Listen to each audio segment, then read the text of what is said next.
Hi everybody, welcome back to part 7 of Triumph of the Will. This is a big one and we're starting to get into climax territory. If you like what you see in this video, hit the thumbs up button.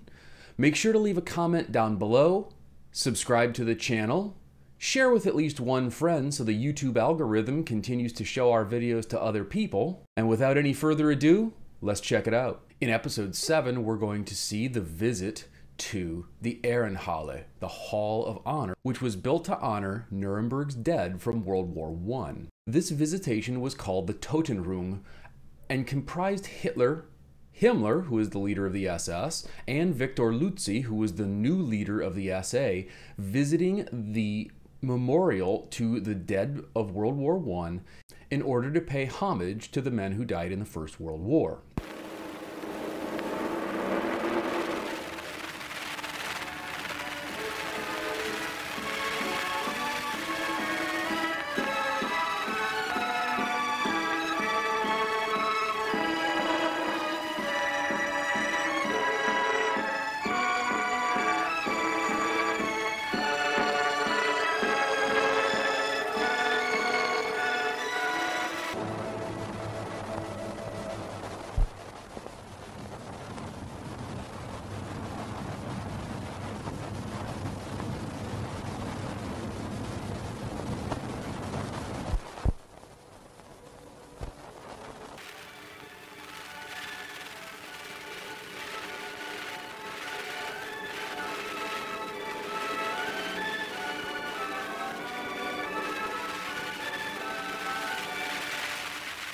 Next up, we're going to see the assembly and review of the SA, the Sturmabteilung, and the SS, the Schutzstaffel. This event is very important because the Night of Long Knives has just purged the leadership of the SA, and men in the SA were worried that the rest of them may be executed as well. In this particular set of speeches, Hitler is going to reconcile the SA to the party and ultimately forge a path ahead for National Socialism.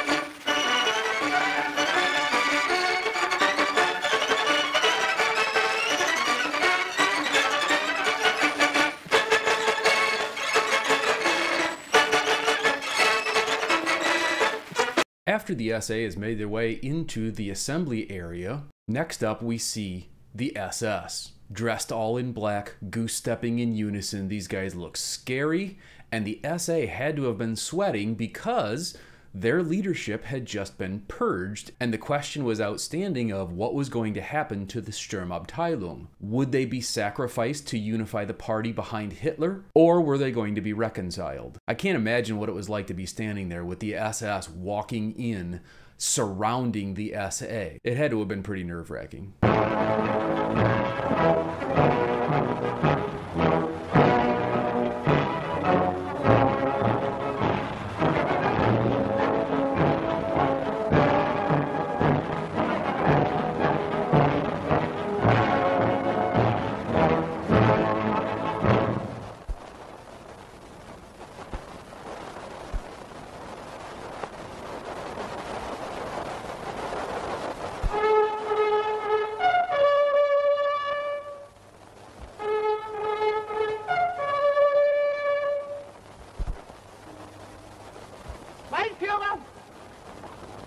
Genau wie in früheren Zeiten wir unseren Dienst und unsere Pflicht getan haben, werden wir auch künftig nur auf Ihre Befehle warten.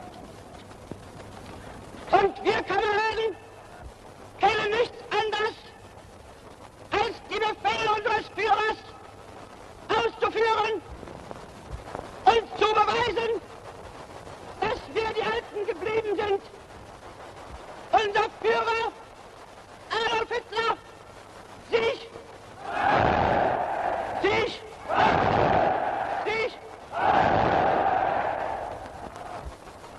So now Victor Lutzi has performed his public oath of loyalty to Hitler. He has sworn that the SA is a loyal institution, an organization, and that they are ready to follow Hitler's orders. This is to preserve them from being completely and totally liquidated by the party in pursuance of the singular control of Hitler under the Führerprinzip. Es war und es ist wieder. Vor wenigen Monaten hat sich über der Bewegung ein schwarzer Schatten erhoben. Here he's acknowledging the Night of Long Knives, the blood purge where people like Ernst Röhm, who had been the leader and head of the SA, had been murdered in the middle of the night by SS officers to consolidate Hitler's power and to keep him uniformly in charge of National Socialism. Die SA hat so wenig als irgendeine andere Institution der Partei mit diesen Schatten etwas zu tun. For anybody standing there in an SA uniform, that has to have been an enormous relief because, again, these guys don't know if they're coming to Nuremberg to ultimately be executed and purged or consolidated into the SS. When Hitler acknowledges that the SA as an institution is not responsible for the events of their leaders, this is Hitler extending his hand and reunifying them back under party control. Sie täuschen sich alle, die glauben, dass auch nur ein Riss in das Gefüge unserer einzigen Bewegung gekommen sei. Sie steht fest, so wie dieser Block hier. Und sie wird in Deutschland durch nichts zerbrochen. Und wenn jemand sich am Geiste meiner SA versündigt, dann trifft das nicht diese SA, sondern nur diejenigen selbst, die es wagen, sich an ihr zu versündigen.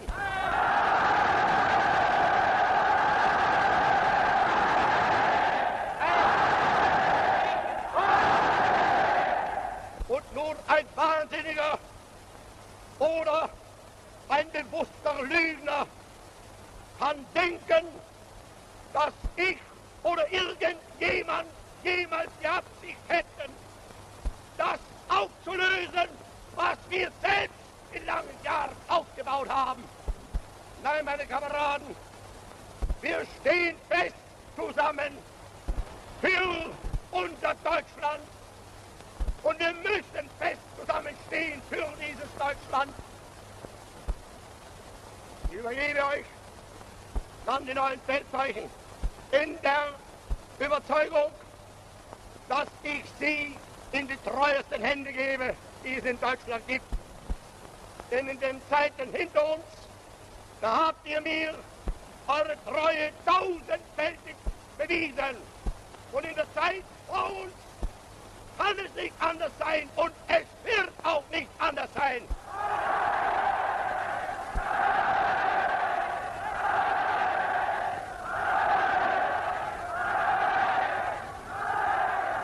Und so grüße ich euch denn als meine alten, treuen S-Aules S-Männer.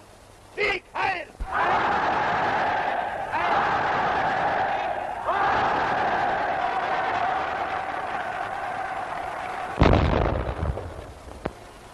Next up, we've got a very strange ceremony, which is the consecration of the Standarten, the flags of National Socialism. In order to make a Nazi flag a real bona fide Nazi flag, it had to have been touched to the Blutfahne, which was the blood flag. The Blutfahne was allegedly the flag carried by the Nazis in Munich in the 1923 beer hall putsch.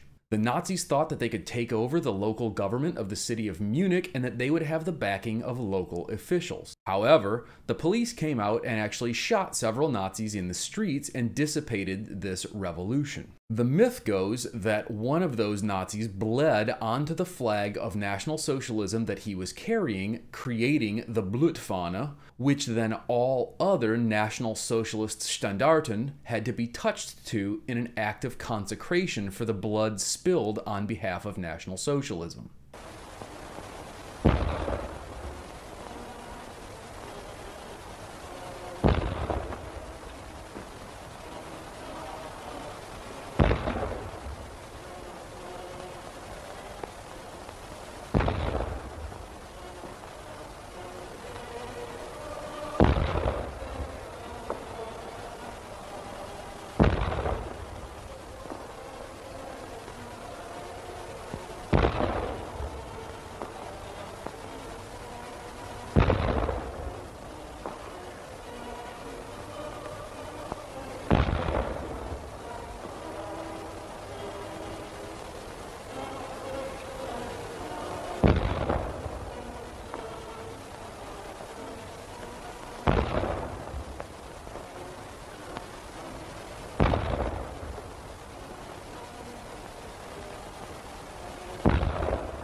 Now that we have the National Socialist flags consecrated, that's it for episode 7. I hope you've enjoyed this episode. If you have, again, please leave a thumbs up, leave a comment down below, subscribe to the channel, and share with at least one friend. We only have 2 episodes left to go. Episode 8 is going to be filled with, you guessed it, parades. And finally, the 9th episode of this project is going to encompass Hitler's closing speech to the National Socialist Party Congress of 1934. Thanks so much for sticking with me, and I'll see you in the next one.